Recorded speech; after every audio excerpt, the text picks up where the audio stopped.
sobre el proyecto que usted nos asignó, que es la elaboración de una maqueta sobre una estructura protegida. La estructura protegida que a mí me correspondió fue la que expusimos en las clases anteriores, la cual es un macrotúnel. Un macrotúnel tiene las características de tener un ancho de 2 metros a 3.5 o hasta 5 metros de ancho. También se caracteriza por la facilidad de elaborar dentro de él.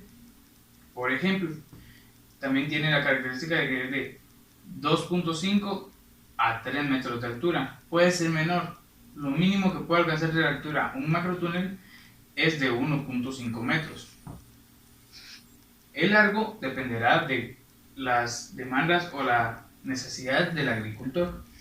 Se recomienda que no exceda los 50 metros de largo para que sea posible elaborarlo y no sea cansado ir hasta la parte más profunda, ya que un macrotúnel se compone de una sola entrada, por la cual es la entrada y la salida. Bueno, un macrotúnel también usa mesh, plástico o telas en diferentes circunstancias. Lo más recomendable es una tela con mesh. El meshaje que vayan a usar dependerá de las necesidades o las cualidades del terreno, de la fauna y flora y de lo que se desea cultivar. En dado caso nosotros quisiéramos cultivar algún tipo de chile o de tomate que son solanáceas, podríamos colocar un meshaje antiáfidos, anti-insectos y anti-aves, el cual nos protegerá. Acompañado de un macrotúnel se tiene que llevar también su correspondiente depósito. El depósito consistirá para aprovechar el agua y no depender necesariamente de una fuente hídrica variable. ¿A qué me refiero con una fuente hídrica variable? Una fuente hídrica variable puede ser un río, puede ser un pozo. ¿Por qué no depender de ellos? Porque la naturaleza puede variar y afectaría a nuestra producción. Bueno, les hablaré de las características por las cuales se escoge el utilizar un macrotúnel. Se escoge un macrotúnel para tener una amplia producción y no solo aprovechar en las etapas de germinación o de vivero. ¿Por qué? En el macrotúnel se puede trabajar de dos maneras: suelo directo y de forma de macetas o en algún otro sustrato, como un sistema hidropónico. Es recomendable que cuando usted vaya a cultivar en un macrotúnel deje 1 metro en la entrada y 1 metro antes de llegar al tope. ¿Por qué? Porque así tendremos un acceso a las orillas. También en las orillas es recomendable dejar de 0.8 a 1 metro, para que de esta manera se pueda trabajar esos lugares y no tener problemas con que nuestro cultivo tope con las paredes. Cuando se trabaja con un sustrato, lo recomendable es forrar el suelo o solo hacer encaminamientos de plástico o mulch.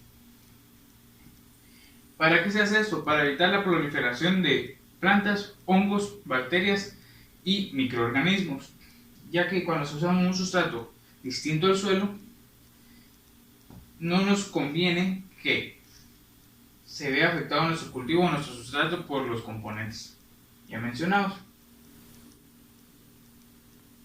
Bueno, como podemos observar en la maqueta, están los componentes necesarios para un macrotúnel. Les voy a explicar los materiales que necesita un macrotúnel y la representación en la maqueta.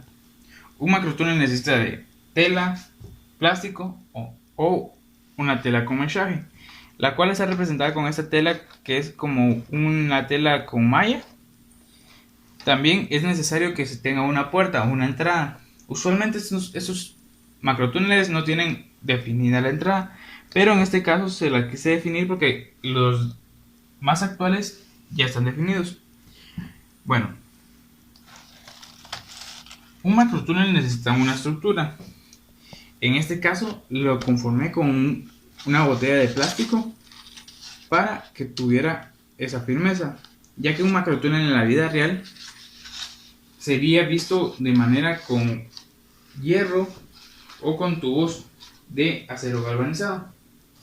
Además de ello, los macrotúneles tienen una característica que en la entrada tienen una varilla o una columna en el suelo. ¿Para qué es esto? Para que el suelo de afuera no entre en el de adentro. Bueno, como vemos acá también hice la representación de un cultivo de surco simple. Usualmente en los macrotúneles lo que buscamos es el aprovechamiento y la maximización de recursos, por lo cual se cultiva de manera de tresbolío o doble surco, en el cual se incorpora una manguera de riego. Dependiendo del sistema radicular y la conformación de la planta, dependerá del sistema de riego.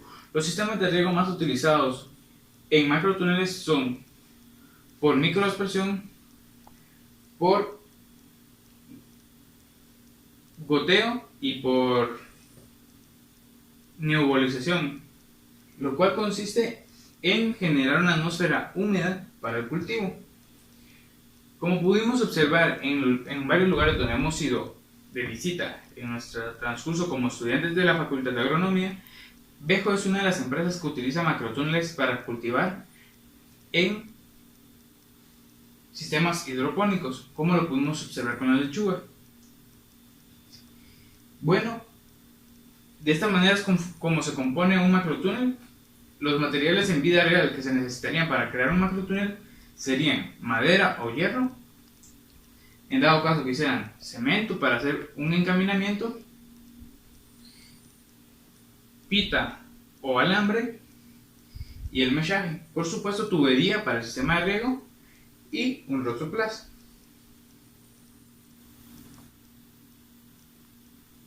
Bueno, ingeniera, esta ha sido mi exposición sobre la estructura protegida para el cultivar, en este caso, como les mencionaba desde un inicio, el macrotúnel. Espero que haya sido de su agrado. Y los materiales, para recalcar últimamente, los materiales que utilicé para hacer la maqueta es papel china, cartón, una botella, pintura, otra botella de Jumbo de Coca-Cola partida a la mitad, la tela y unas cuantas grapas, también pegamento. Les agradezco por su atención y por favor quedémonos en casa en esta crisis.